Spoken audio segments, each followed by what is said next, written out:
ನಮಸ್ಕಾರ. ನೀವು S-S-P scholarship first year professional ಅಥವಾ ಡಿಪ್ಲೊಮಾ ಲ್ಯಾಟರಲ್ ಎಂಟ್ರಿ ಸ್ಟೂಡೆಂಟ್ಸ್ ಇದ್ರೆ ಈ ವಿಡಿಯೋ ಮಿಸ್ ಮಾಡಬೇಡಿ. ರಾಂಗ್ ಆಪ್ಷನ್ ಸೆಲೆಕ್ಟ್ ಮಾಡಿದ್ರೆ ಡೇಟಾ ಫೆಚ್ ಆಗಂಗಿಲ್ಲ. ಸೊ ಈ ವಿಡಿಯೋದಲ್ಲಿ ನಾನು ನಿಮಗೆ ಯು-ಎಸ್-ಎನ್ ಆರ್ ರಿಜಿಸ್ಟ್ರೇಷನ್ ನಂಬರ್ ಇಲ್ಲ ಅಂದ್ರೆ ಅಪ್ಲೈ ಹೇಗೆ ಮಾಡೋದು, ಕರೆಕ್ಟ್ ಯಾವ ಎಸ್-ಎಸ್-ಪಿ ಆಪ್ಷನ್ ಸೆಲೆಕ್ಟ್ ಮಾಡಬೇಕು, ಎಲ್ಲ ಸ್ಟೆಪ್ ಬೈ ಸ್ಟೆಪ್ ಎಕ್ಸ್‌ಪ್ಲೇನ್ ಮಾಡ್ತೀನಿ. ಎಸ್-ಎಸ್-ಪಿ ಅಕೌಂಟ್ ಕ್ರಿಯೇಷನ್ ಮತ್ತೆ password format process already explain ಮಾಡಿದ್ದೀನಿ. ಲಿಂಕ್ ಡಿಸ್ಕ್ರಿಪ್ಷನ್ ಬಾಕ್ಸ್‌ನಲ್ಲಿ ಇದೆ. ಫಸ್ಟ್ ಇಲ್ಲಿ 2025-26ನೇ ಸಾಲಿನ ಮ್ಯಾಟ್ರಿಕ್ ನಂತರದ ವಿದ್ಯಾರ್ಥಿ ವೇತನಕ್ಕೆ ಅರ್ಜಿ ಸಲ್ಲಿಸಲು ಇಲ್ಲಿ ಕ್ಲಿಕ್ ಮಾಡಿ ಅಂತ ಇದೆಯಲ್ಲ, ಇದನ್ನು ಕ್ಲಿಕ್ ಮಾಡಿ. ಇದು ಪ್ರೊಫೆಷನಲ್ ಕೋರ್ಸಸ್ ಯಾವ್ಯಾವ ಅಂತ ನಾನು ಈ ವಿಡಿಯೋದಲ್ಲಿ ತೋರಿಸ್ತೀನಿ ನಿಮಗೆ. ನೆಕ್ಸ್ಟ್ ಎಸ್-ಎಸ್-ಪಿ ರಿನ್ಯೂವಲ್ ಡಿಗ್ರಿ ಸ್ಟೂಡೆಂಟ್ಸಿಗೆ, ಆಮೇಲೆ ರೈತರ ಮಕ್ಕಳು, ಫಾರ್ಮರ್ ಬ್ಯಾಕ್‌ಗ್ರೌಂಡ್ ಇದ್ದವರಿಗೆ ವಿಡಿಯೋ ಸಪ್ರೇಟ್ ಆಗಿ ಅಪ್ಲೋಡ್ ಮಾಡ್ತೇನೆ. ಫಸ್ಟ್ ಇಲ್ಲಿ ನಿಮ್ದು ಯೂಸರ್ ಐಡಿ ಹಾಕಿ, ಪಾಸ್ವರ್ಡ್ ಹಾಕಿ, ನಿಮ್ದು ಕ್ಯಾಪ್ಸ್ ಹಾಕಿದ್ಮೇಲೆ ಸ್ಟೂಡೆಂಟ್ ಲಾಗಿನ್ ಮಾಡಿ. ನೋಡ್ರಿ, ಲಾಗಿನ್ ಆದ್ಮೇಲೆ ಫಸ್ಟ್ ಇಲ್ಲಿ ಇ-ಕೆ-ವೈ-ಸಿ ಅಂತ ಇದೆಯಲ್ಲ, ಅದನ್ನ ಕ್ಲಿಕ್ ಮಾಡಿ. ಇಲ್ಲಿ ಕ್ಲಿಕ್ ಫಾರ್ ಇ-ಕೆ-ವೈ-ಸಿ ಕ್ಲಿಕ್ ಮಾಡಿ. ನಿಮ್ದು ಇಲ್ಲಿ ಆಧಾರ್ ನಂಬರ್ ಹಾಕಿ ಚೆಕ್ ಬಾಕ್ಸ್ ಅನ್ನ ಟಿಕ್ ಮಾಡಿ ಸೆಂಡ್ ಒ-ಟಿ-ಪಿ ಮೇಲೆ ಕ್ಲಿಕ್ ಮಾಡಿ. ನಿಮ್ಮ ರಿಜಿಸ್ಟರ್ಡ್ ಮೊಬೈಲ್ ನಂಬರಿಗೆ ಒಂದು ಒ-ಟಿ-ಪಿ ಬರುತ್ತೆ. ಆ ಒ-ಟಿ-ಪಿ ಹಾಕಿದ ಮೇಲೆ ಸಬ್ಮಿಟ್ ಮೇಲೆ ಕ್ಲಿಕ್ ಮಾಡಿ. ನಿಮ್ಮ ಆಧಾರ್ ಕಾರ್ಡ್ನಲ್ಲಿ ಇರೋ ಫೋಟೋ ಇಲ್ಲಿ ತೋರಿಸುತ್ತೆ, ಅದು ಕರೆಕ್ಟ್ ಇದೆಯಲ್ಲ ನೋಡಿಕೊಂಡು ಡಿಸ್ಪ್ಲೇ ಫೋಟೋ ಕರೆಕ್ಟ್ ಅಂತ ಇದೆಯಲ್ಲ ಅಲ್ಲಿ ಟಿಕ್ ಮಾಡಿ ಸೇವ್ ಮೇಲೆ ಕ್ಲಿಕ್ ಮಾಡಿ. ಈಗ ನಿಮ್ಮದು ಇ-ಕೆ-ವೈ-ಸಿ ಕಂಪ್ಲೀಟ್ ಆಯಿತು. ಈಗ ಸ್ಟೆಪ್ ಬೈ ಸ್ಟೆಪ್ ಅಪ್ಲಿಕೇಶನ್ ಹಾಕೋಣ. ಫಸ್ಟ್ ಎಸ್-ಎಲ್-ಸಿ ಬೋರ್ಡ್ ಟೈಪು, ಎಸ್-ಎಲ್-ಸಿನ, ಸಿ-ಬಿ-ಎಸ್-ಸಿನ, ಐ-ಸಿ-ಎಸ್-ಸಿನ ಯಾವುದಿದೆ ನೋಡಿ ಅದನ್ನು ಕ್ಲಿಕ್ ಮಾಡಿ. ನೆಕ್ಸ್ಟ್ ನಿಮ್ಮದು ಎಸ್-ಎಲ್-ಸಿ ರಿಜಿಸ್ಟ್ರೇಷನ್ ನಂಬರ್ ಹಾಕಿ ಗೆಟ್ ಡೇಟಾ ಮೇಲೆ ಕ್ಲಿಕ್ ಮಾಡಿ. ನಿಮ್ಮದು ಡೀಟೇಲ್ಸ್ ತೋರಿಸುತ್ತೆ, ಕರೆಕ್ಟ್ ಇದೆಯಲ್ಲ ನೋಡಿಕೊಂಡು ಇಲ್ಲಿ ಡಿಸ್ಪ್ಲೇ ಡೀಟೇಲ್ಸ್ ಆರ್ ಕರೆಕ್ಟ್ ಅಂತಿದೆಯಲ್ಲ, ಎಸ್ ಅಂತ ಕ್ಲಿಕ್ ಮಾಡಿ ಸೇವ್ ಆ್ಯಂಡ್ ಪ್ರೊಸೀಡ್ ಮೇಲೆ ಕ್ಲಿಕ್ ಮಾಡಿ. ಈಗ next do have caste income, yes ಅಂತ ಕ್ಲಿಕ್ ಮಾಡಿ. ನೆಕ್ಸ್ಟ್ ಇಲ್ಲಿ ರಿಲಿಜನ್ ಸೆಲೆಕ್ಟ್ ಮಾಡಿಕೊಳ್ಳಿ. ರಿಲಿಜನ್ ಸೆಲೆಕ್ಟ್ ಮಾಡ್ಕೊಂಡ್ಮೇಲೆ ನಿಮ್ಮದು caste certificate number, income certificate number, RD number ಹಾಕಿ ಇಲ್ಲಿ ಚೆಕ್ ಮೇಲೆ ಕ್ಲಿಕ್ ಮಾಡಿ. ನಿಮ್ಮದು ಕ್ಯಾಸ್ಟ್ ಇನ್ಕಮ್ ಸರ್ಟಿಫಿಕೇಟ್ನಲ್ಲಿ ಇರೋ ಡೀಟೇಲ್ಸು ನಿಮ್ಮದು ಹೆಸರೆಲ್ಲ ತೋರಿಸುತ್ತೆ, ಕ್ಯಾಸ್ಟು ಇನ್ಕಮ್ ಎಷ್ಟಿದೆ ಅಂತ. ಅದನ್ನೆಲ್ಲ ಒಂದ್ಸರಿ ಕನ್ಫರ್ಮ್ ಮಾಡಿಕೊಂಡು ಎಸ್ ಮೇಲೆ ಕ್ಲಿಕ್ ಮಾಡಿ ಸೇವ್ ಆ್ಯಂಡ್ ಪ್ರೊಸೀಡ್ ಮೇಲೆ ಕ್ಲಿಕ್ ಮಾಡಿ. ಈಗ next person with disabilities, yes ಇದ್ದಲ್ಲಿ ಎಸ್ ಹಾಕಿ, ನೋ ಇದ್ದಲ್ಲಿ ನೋ ಹಾಕಿ ಸೇವ್ ಆ್ಯಂಡ್ ಪ್ರೊಸೀಡ್ ಮೇಲೆ ಕ್ಲಿಕ್ ಮಾಡಿ. ನೆಕ್ಸ್ಟ್ ಬಂದು ಪರ್ಸನಲ್ ಡೀಟೇಲ್ಸು, ಇಲ್ಲಿ ನಿಮ್ಮ ಆಧಾರ್ ಕಾರ್ಡ್ನಲ್ಲಿ ರೆಸಿಡೆನ್ಷಿಯಲ್ ಅಡ್ರೆಸ್ ಏನಿದೆ ಆ ಅಡ್ರೆಸ್ಸನ್ನು ತುಂಬಬೇಕು. ನಿಮ್ಮದು ಡಿಸ್ಟಿಕ್ಕು, ತಾಲೂಕು ಎಲ್ಲ ತುಂಬಿ ಇಲ್ಲಿ ಆರ್ ಯು ಡೊಮಿಸಿಕಲ್ ಆಫ್ ಕರ್ನಾಟಕ ಅಂತಿದೆ, ಎಸ್ ಅಂತ ಕ್ಲಿಕ್ ಮಾಡಿ. ನಿಮ್ದು ಅಡ್ರೆಸ್ ಏನನ್ನ ಪ್ರಿಫೆಚ್ ಆಗಿರುತ್ತೆ ಒಂದೊಂದ್ಸರಿ, ಅದೇನೋ ರಾಂಗ್ ಇದ್ದಲ್ಲಿ ಡಿಸ್ಪ್ಲೇ ಡೀಟೇಲ್ಸ್ ಆರ್ ಕರೆಕ್ಟ್ ಅಂತಿದೆಯಲ್ಲ ಅಲ್ಲಿ ನೋ ಅಂತ ಕ್ಲಿಕ್ ಮಾಡಿ, ಅವಾಗೆಲ್ಲ ಹೋಗುತ್ತೆ ಅದು. ಮತ್ತು ನೀವು ಒಂದ್ಸರಿ ಮ್ಯಾನ್ಯಲ್ ಆಗಿ ಫಿಲ್ ಮಾಡಿಕೊಳ್ಳಿ. ಈಗ ಸೇವ್ ಆ್ಯಂಡ್ ಪ್ರೊಸೀಡ್ ಮೇಲೆ ಕ್ಲಿಕ್ ಮಾಡಿ. ನಿಮ್ದು ಇಮೇಲ್ ಐ ಡಿ ಕೇಳುತ್ತೆ, email I D hockey next ಮತ್ತೆ ಸೇವ್ ಆ್ಯಂಡ್ ಪ್ರೊಸೀಡ್ ಮೇಲೆ ಕ್ಲಿಕ್ ಮಾಡಿ. ಇದು ನಿಮ್ಮದು ಸ್ಟೆಪ್ 1 ಕಂಪ್ಲೀಟ್ ಆಯ್ತು. ಈಗ ನೆಕ್ಸ್ಟ್ ಅಂತ ಕ್ಲಿಕ್ ಮಾಡಿ ಸ್ಟೆಪ್ 2ಗೆ ಹೋಗುತ್ತೆ. Are you studying in any university outside Karnataka ಅಂತಿದೆ, ಇಲ್ಲಿ ನೋ ಅಂತ ಕ್ಲಿಕ್ ಮಾಡಿ. ಇದು next are you studying 11th or 12th in CBSE or ICSE ಅಂತಿದೆ, ಇದು ಕೂಡ ನೋ ಅಂತ ಕ್ಲಿಕ್ ಮಾಡಿ. Next are you studying in first or second year PU ಅಂತಿದೆ, ಇದು ಕೂಡ ನೋ ಅಂತ ಕ್ಲಿಕ್ ಮಾಡಿ. ಈಗ ನೋಡ್ರಿ, ಇಲ್ಲಿ ಡೂ ಹ್ಯಾವ್ ಯು-ಎಸ್-ಎನ್ ಅಂತಿದೆ.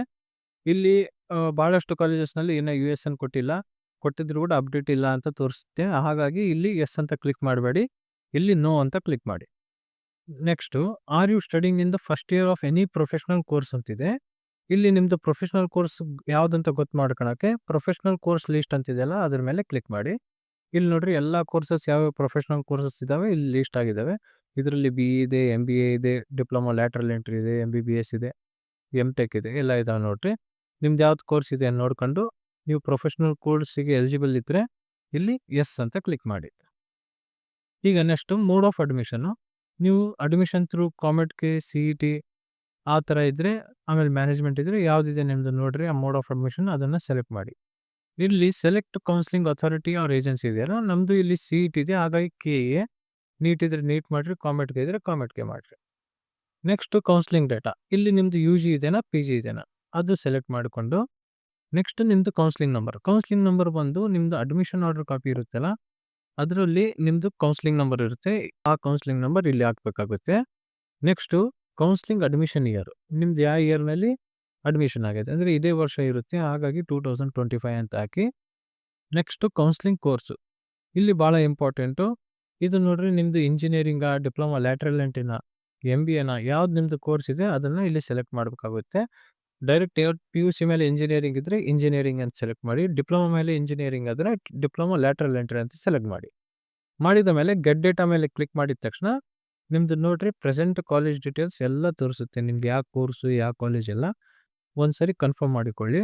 ಕನ್ಫರ್ಮ್ ಮಾಡಿದ ಮೇಲೆ ಇಲ್ಲಿ ಕೋರ್ಸ್ ಸ್ಟಾರ್ಟ್ ಡೇಟ್ ಅಂತಿದೆ ನೋಡ್ರಿ, ನಿಮ್ದು ಕಾಲೇಜ್ ಯಾವಾಗ ಸ್ಟಾರ್ಟ್ ಆಗಿದೆ ಆ ಡೇಟ್ ಇಲ್ಲಿ ಹಾಕಿ.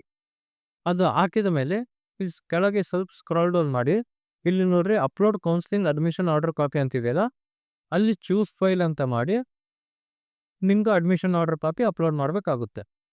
ಅಪ್ಲೋಡ್ ಮಾಡಿದ ಮೇಲೆ ಸೇವ್ ಅಂಡ್ ಪ್ರೊಸೀಡ್ ಮೇಲೆ ಕ್ಲಿಕ್ ಮಾಡಿ. ಸೇವ್ ಅಂಡ್ ಪ್ರೊಸೀಡ್ ಮೇಲೆ ಕ್ಲಿಕ್ ಮಾಡಿದ ಮೇಲೆ ನೋಡ್ರಿ ಇಲ್ಲಿ ಕೆಳಗಡೆ ಈಗ ಫಸ್ಟ್ ಇದ್ರ ಮೇಲೆ ನೋ ಅಂತ ಕ್ಲಿಕ್ ಮಾಡಿ ಫಸ್ಟ್ ಆಪ್ಷನಿಗೆ. Next is your previous course ITI diploma ಅಂತಿದೆ, ಎಸ್ ಇದ್ದಲ್ಲಿ ಎಸ್ ಹಾಕಿ, ಇಲ್ದಿದ್ದಲ್ಲಿ ನೋ ಅಂತ ಹಾಕಿ. ಆವಾಗ ಇಲ್ಲಿ PUC ಡೀಟೇಲ್ಸ್ ಕೇಳುತ್ತೆ. ನಿಮ್ಮದು 12th ಬೋರ್ಡ್ ಟೈಪ್ PUCನ CBSEನ ICSEನ ಯಾವುದಿದೆ ಅದು ಸೆಲೆಕ್ಟ್ ಮಾಡಿಕೊಂಡು ನಿಮ್ಮದು PUC ರಿಜಿಸ್ಟರ್ ನಂಬರ್ ಹಾಕಿ. ಇಲ್ಲಿ PUC ರಿಜಿಸ್ಟರ್ ನಂಬರ್ ಹಾಕಿದ ಮೇಲೆ PUC ಪಾಸಿಂಗ್ ಮಂತ್ ಹಾಕಿ. ನಿಮ್ಮದು PUC ಮಾರ್ಕ್ಸ್ ಕಾರ್ಡ್ನಲ್ಲಿ ಇರುತ್ತೆ ಮಂತ್, ಆ ಮಂತನ್ನು ಸೆಲೆಕ್ಟ್ ಮಾಡಿ.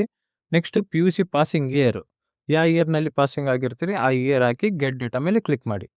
ಗೆಟ್ ಡೇಟಾ ಮೇಲೆ ಕ್ಲಿಕ್ ಮಾಡಿದ ತಕ್ಷಣ ನಿಮ್ಮದು PUC ಡೀಟೇಲ್ಸ್ ಎಲ್ಲ ಫೆಚ್ ಆಗುತ್ತೆ. ಒಂದ್ಸರಿ ಕರೆಕ್ಟ್ ಇದೆ ಇಲ್ಲ ಎಲ್ಲ ಚೆಕ್ ಮಾಡಿಕೊಳ್ಳಿ. ಕರೆಕ್ಟ್ ಇದ್ದಲ್ಲಿ ಪ್ರಮೋಟೆಡ್ ಅಂತಿದೆಯಲ್ಲ ಇಲ್ಲಿ ಎಸ್ ಅಂತ ಹಾಕಿ. ಈಗ ನೆಕ್ಸ್ಟು ಇದು ಡೇಟಾ ಎಲ್ಲ ಕರೆಕ್ಟ್ ಇದ್ದಲ್ಲಿ ಇಲ್ಲಿ ಸೇವ್ ಅಂಡ್ ಪ್ರೊಸೀಡ್ ಮೇಲೆ ಕ್ಲಿಕ್ ಮಾಡಿ. ಈ ಸ್ಟೆಪ್ ಕಂಪ್ಲೀಟ್ ಆಯಿತು. ಈಗ ನೆಕ್ಸ್ಟ್ ಸ್ಟೆಪ್ಪಿಗೆ ಹೋಗೋಣ. ನೆಕ್ಸ್ಟ್ ಸ್ಟೆಪ್ಪಿಗೆ ಕ್ಲಿಕ್ ಮಾಡಿದ ತಕ್ಷಣ ಇಲ್ಲಿ ನೋಡ್ರಿ ಆರ್ ಯು ಡೇ ಸ್ಕಾಲರ್ ಅಂತಿದೆ. ನೀವೇನೋ ಹಾಸ್ಟೆಲರ್ ಇಲ್ಲ ಅಂದರೆ ಎಸ್ ಅಂತ ಹಾಕಿ, ಹಾಸ್ಟೆಲ್ ಇದ್ದಲ್ಲಿ ನೋ ಅಂತ ಹಾಕ್ಬೇಕು. ಇಲ್ಲಿ ಈಗ ನೋಡ್ರಿ ಇಲ್ಲಿ ನಾನು ಎಸ್ ಅಂತ ಹಾಕಿನಿ, ಇವ್ರು ಹಾಸ್ಟೆಲ್ನಲ್ಲಿ ಇದ್ದಾರೆ, ಹಾಗಾಗಿ ಅಪ್ಲಿಕೇಶನ್ ಫಾರ್ವರ್ಡ್ ಹೋಗ್ತಿಲ್ಲ. ಈಗ ನಾನು ಇದಕ್ಕೆ ಇವರು ಹಾಸ್ಟೆಲ್ ಇದೆಯಲ್ಲ ಈಗ, ಹಾಗಾಗಿ ನೋ ಅಂತ ಕ್ಲಿಕ್ ಮಾಡ್ತೀನಿ. ನೋಡ್ರಿ ಇವ್ರದ್ದು ಹಾಸ್ಟೆಲ್ ಡೀಟೇಲ್ಸು ಎಲ್ಲ ಆಟೋಮೆಟಿಕ್ ಆಗಿ ಫೆಚ್ ಆಗಿದೆ.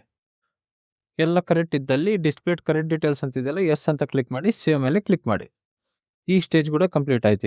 ಈಗ ನೆಕ್ಸ್ಟ್ ಸ್ಟೇಜು ಇಲ್ಲಿ ನೋಡ್ರಿ, ಈಗ ನೀವು ಏನೇನು ಎಲ್ಲ ಫಿಲ್ ಮಾಡಿದಿರಿ ಎಲ್ಲ ಒಂದ್ಸರಿ ನಿಮ್ಗೆ ತೋರಿಸುತ್ತೆ. ಎಲ್ಲ ಕರೆಕ್ಟ್ ಇದ್ದಲ್ಲಿ ಈ ಚೆಕ್ ಬಾಕ್ಸ್ನ ಟಿಕ್ ಮಾಡಿ ಸಬ್ಮಿಟ್ ಮೇಲೆ ಕ್ಲಿಕ್ ಮಾಡಿ. ನಿಮ್ಮದು ಅಪ್ಲಿಕೇಶನ್ ಕಂಪ್ಲೀಟ್ ಸಕ್ಸಸ್ಫುಲ್ ಆಗಿ ಸಬ್ಮಿಟ್ ಆಗಿರುತ್ತೆ. ಈಗ ನೀವು ಅಕ್ನಾಲಜ್ಮೆಂಟ್ ತಗೋಬೇಕಂದ್ರೆ ಇಲ್ಲಿ ಮೇಲ್ಗಡೆ ನೋಡಿ ಪ್ರಿಂಟ್ ಅಕ್ನಾಲಜ್ಮೆಂಟ್ ಆಪ್ಷನ್ ಇದೆಯಲ್ಲ, ಆ ಪ್ರಿಂಟ್ ಅಕ್ನಾಲಜ್ಮೆಂಟ್ ಆಪ್ಷನ್ನ ಕ್ಲಿಕ್ ಮಾಡಿದ ತಕ್ಷಣ ನಿಮಗೆ ನಿಮ್ಮದು ಅಕ್ನಾಲಜ್ಮೆಂಟ್ ತೋರಿಸುತ್ತೆ. ಅಲ್ಲಿ PDF ನೀವು ಕನ್ವರ್ಟ್ ಮಾಡ್ಕೊಂಡು ಡೌನ್ಲೋಡ್ ಮಾಡಿಕೊಳ್ಳಿ. ಇಷ್ಟು ಫ್ರೆಂಡ್ಸ್, ಇದು ಸಿಂಪಲ್ ಇದೆ. ಈ ವಿಡಿಯೋ ಹೆಲ್ಪ್ಫುಲ್ ಆಗಿದ್ರೆ ಲೈಕ್ ಮಾಡಿ, ಶೇರ್ ಮಾಡಿ ನಿಮ್ಮ ಫ್ರೆಂಡ್ಸಿಗೆ. ನಮ್ಮ ಚಾನಲ್ ಕ್ವಿಕ್ ಇನ್ಫೋ ಕರ್ನಾಟಕನ ಸಬ್ಸ್ಕ್ರೈಬ್ ಮಾಡಿ. ಧನ್ಯವಾದಗಳು.